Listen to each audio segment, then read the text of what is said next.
It's important to know that running isn't like walking. Walking is controlled falling, whereas running is like being on a pogo stick. And in order to run pain-free, there are 5 key things to remember about proper running form. And here to help me demonstrate these today are Erica and Myron. Thanks for helping me out today.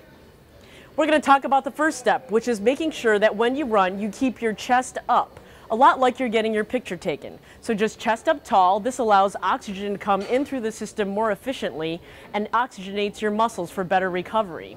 You also want to remember that when you're running, you have a slight forward lean. Leaning forward slightly when you run gets you to move your center of gravity forward and load the biggest muscles of your body more effectively. Let's talk a little bit about how your feet should be positioned. Your feet should be positioned 2 to 4 inches apart. That means if you imagine a line on the ground, your feet should land just on either side of that line. You also want to make sure your toes are pointed straight ahead. And then when your foot hits the ground, you want to attempt to land in what we call a mid-foot strike position.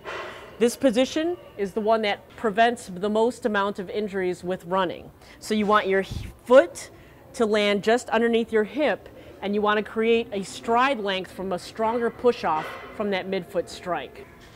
And then the last thing to remember is cadence. Ligaments and tendons get stiffer the more your foot hits the ground, or the quicker your foot hits the ground. Your goal is to run at a cadence of 180 steps per minute. That means your right foot should hit the ground 90 times a minute. This helps keep your ligaments strong and tight. Keep these tips in mind for running pain-free.